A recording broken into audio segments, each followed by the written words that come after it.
10 most controversial moments in WWE women's wrestling. Let's watch. Chip swapping to original screwjob and woof, woof, barking like a dog. These moments gagged women's wrestling fans like none other. Buckle up for a wild ride.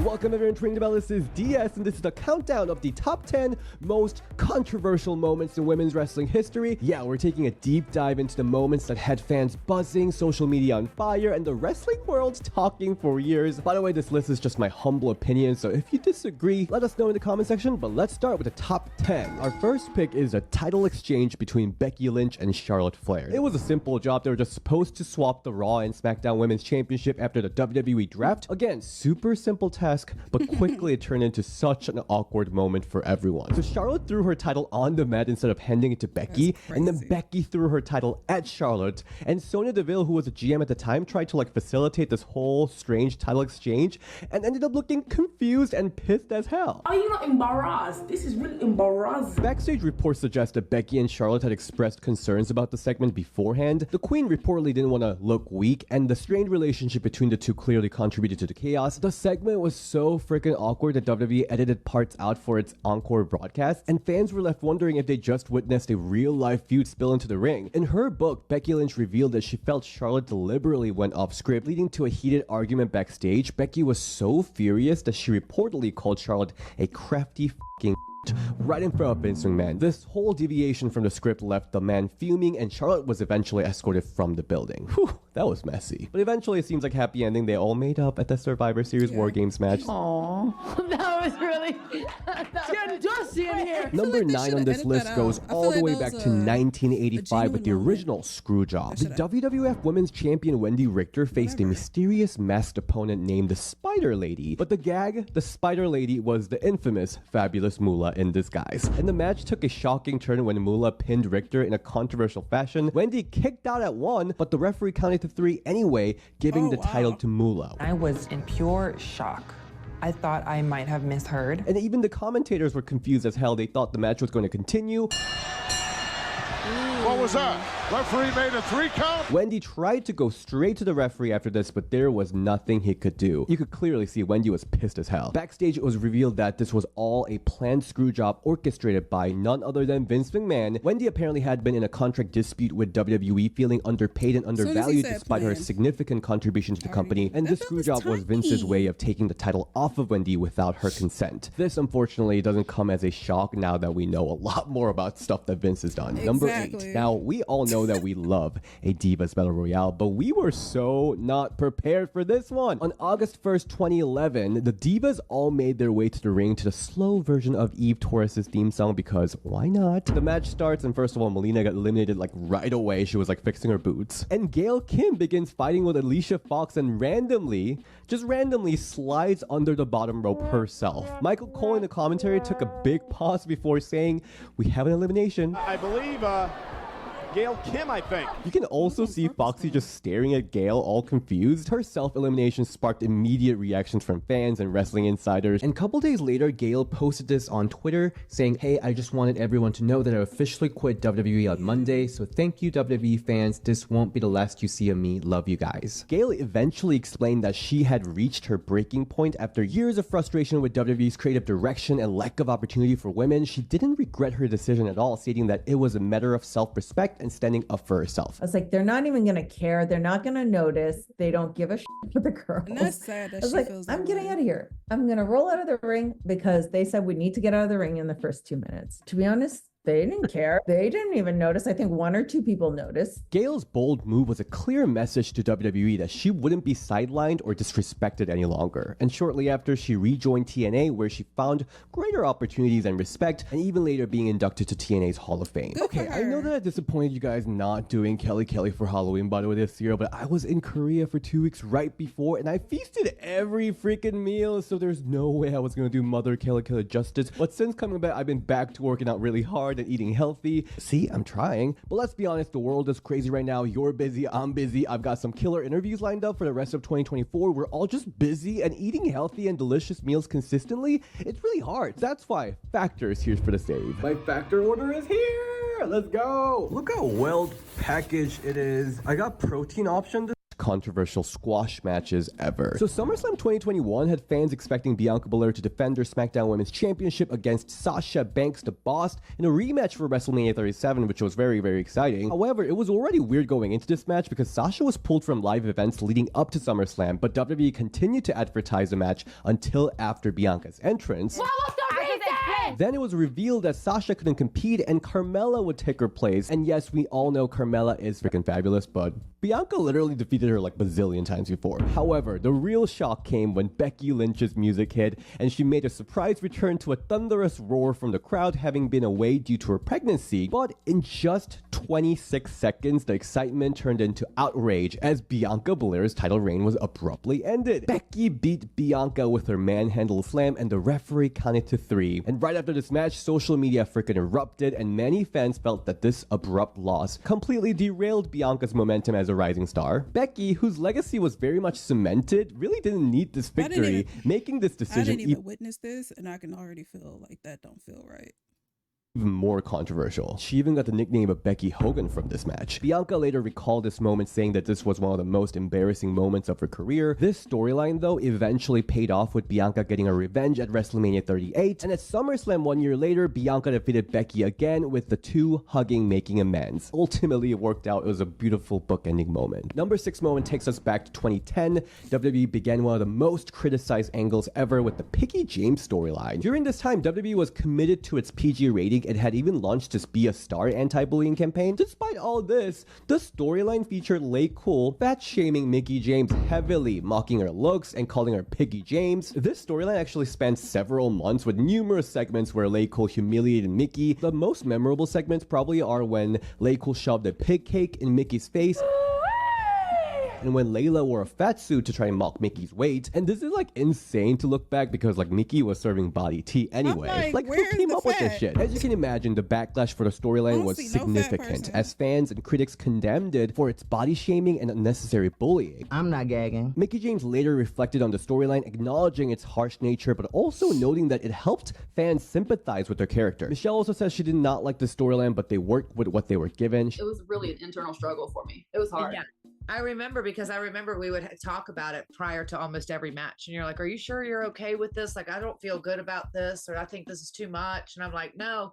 And I think in my thought, I was like, we're going to take this and we're going to make it gold. She also added that Mickie never tried to change the storyline like some other people did. Spill the tea, Michelle. Like, eventually Mickie won this whole feud and she shoved the cake into Lay Cool's face. It was a happy ending, but what did you guys think? Did you think it was a good storyline, or did WWE take it too far? And few moments in WWE are as degrading as our number 5 moment on the countdown. On March 5th, 2001 edition of Raw, Vince McMahon humiliated the Hall of Famer Trish Stratus by forcing her to get on all fours and bark like a dog. This embarrassing act was part of a storyline where Trish tried to regain Vince's favor after falling out. The segment began with Vince berating Trish, who was visibly distressed, and then commanding her to strip down to her underwear and crawl around the ring. What the f is going on in here on this day? It is so freaking gross, especially knowing some of the allegations. It's really freaking difficult. The backlash for the segment was immediate, with fans and media outlets condemning the segment for its misogynistic undertones and lack of respect for their female performers. Trish Stratus, though she's such a champ, she's such a queen, she later reflected the segment. And everyone kind of brings it up like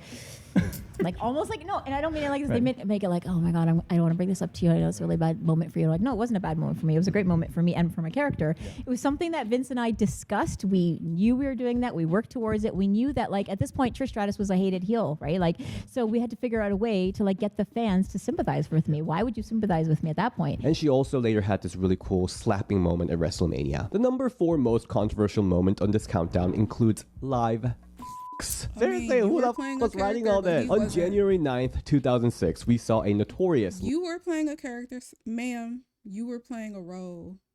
He wasn't. So that just makes it disgusting. Live ceremony on Raw between Lita and Edge. So this segment was to celebrate Edge's championship win, but it quickly became one of the most criticized moments in wrestling history. So the segment was part of this rated R era where Edge and Lita's on-screen relationship was heavily featured, and the situation worsened when Lita accidentally exposed herself during the live broadcast, adding even more controversy. Cut the cameras. Lita has since spoken out about how uncomfortable she was during the segment, revealing that she was basically told that she would be fired if she didn't comply with WWE's demands. Despite high ratings, the fan response was overwhelmingly negative, with many feeling that Lita was exploited here, and later that year we saw Lita announce her retirement from wrestling only after 6 years with WWE. Lita's tragic departure highlighted the harsh realities faced by women in wrestling industry, where they were often put in these compromising positions for entertainment. Despite the controversy, Lita's legacy in wrestling remained strong, and years later, WWE finally gave their flowers to Lita with the Hall of Fame ceremony. Her return for the match with Becky Lynch, at least they did that. Number 3, May 16, 2022 marked a significant controversy in women's wrestling, or just wrestling in general, when Sasha Banks and Naomi walked out of WWE Raw due to creative differences. This news sent shockwaves through the wrestling world, altering Sasha and Naomi's career and the industry as a whole. And WWE commentators Corey Graves and Michael Cole even went as far as to call the duo unprofessional on air. Sasha Banks and Naomi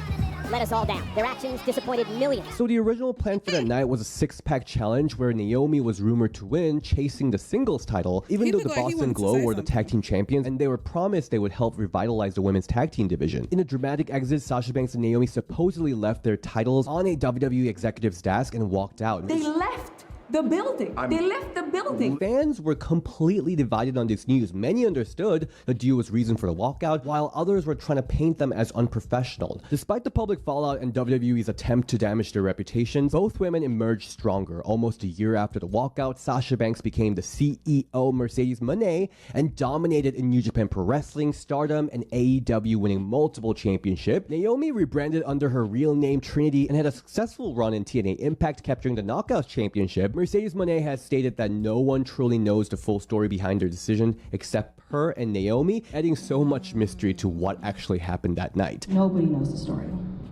You don't know the story. You're reading whatever you want to read and believing whatever you want to believe.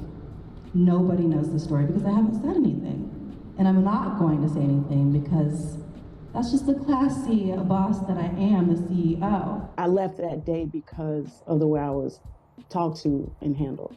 And it just, everything kind of just broke me that day. Had nothing to do with anything else, anybody else, but that was just it. Their departure showed the importance of creative freedom and respect for the talent in professional wrestling, inspiring other wrestlers to stand up for their careers and artistic integrity. But which side were you when this all happened? Our next moment sent shockwaves through the wrestling world during the Monday Night War. In late 1995, WWF Women's Champion Alundra Blaze was fired due to budget cuts and the company's decision to scrap women's division. And so what do you do when you're a champion and got fired and your entire division got scrapped? Go to the next biggest wrestling company, WCW. WCW also saw this as a golden opportunity and brought in Alundra, aka Medusa. So Medusa marched onto WCW Nitro on December 18th, 1995 and tossed the WWF Women's Championship belt into a trash can live on TV. What? I love garbage. Her trashing of the WWF Women's Championship was a symbolic act, highlighting her unfair firing from WWF. I'm ready to kill it. I was serious. I'm like, okay, if they're not going to do anything with me, I need to say, hey, this is where the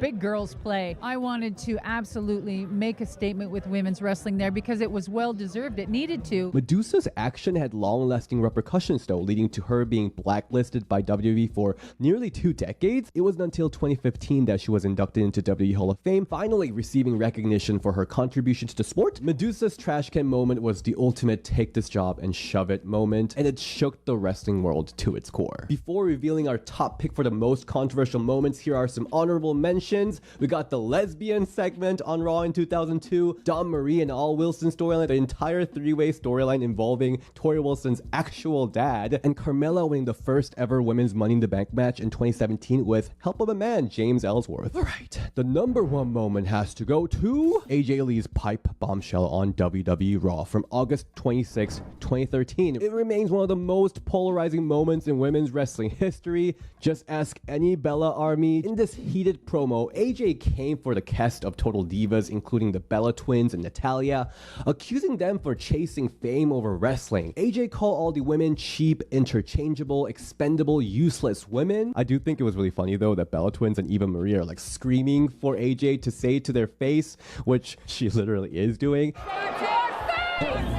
Okay. and also repeatedly yelling, "You just skip!" This segment was controversial for addressing the real-life tension with the Divas division and AJ, and blurred the lines between the scripted entertainment and reality. Some saw AJ's promo as just really good promo as part of the storyline, but some fans argue that her words shamed Total Divas cast and undermined their contribution and just created division between women rather than unity. This discourse continues social media till today, sparking debates on whether the segment was iconic or simply overrated. Supporters praise AJ for bringing attention to the women's division with this promo, while critics feel her promo was unnecessarily harsh and way too personal. Ultimately, AJ Lee's pipe bombshell is a defining moment in WWE history and has everyone still talking about it. But yeah, I know still to this day a lot of you guys are fighting about this, so who was on the right here, AJ or the cast of Total Divas? What do you think was the most controversial moment, and did we miss anything? Let us know in the comment section below, and special thanks to James for helping me with the research. And if you all this video does is furthermore prove to me that Vince has some type of like weird humiliation kink, whether it be him humiliating himself, being on the end of the humiliation. Like, I don't know, he seems like he likes that too, because we've seen some things that he's put himself through on the show, humiliating men, but especially humiliating women. Like, he's a freaking weirdo. And we probably would have seen so many women still in the game today who were, you know, in the game back then, had he not just been so disgusting and creepy. And you can tell like he had no like real intention on furthering anyone's career for real. Unless you were willing to bend and do weird, creepy things. And even then, he probably still had no good intentions. So it's just so sad to see and hear that a reason why a lot of the people that I've seen or grown up seeing, and then they just suddenly disappear, is because of Vince's doing and his, the creative direction. Like, that is so sad. Like, a lot of these people have dreams of doing this. And I'm also happy that once they left, they've joined other, like, they didn't leave completely. You know what I'm saying? Like, they went to other shows. So, because that shit is their dream. And to have his ass just fucking ruin it is so sad. But that's going to do it for this reaction, guys. Make sure to leave some likes and comments down below. Let me know what you guys think. And I will see y'all in the next one.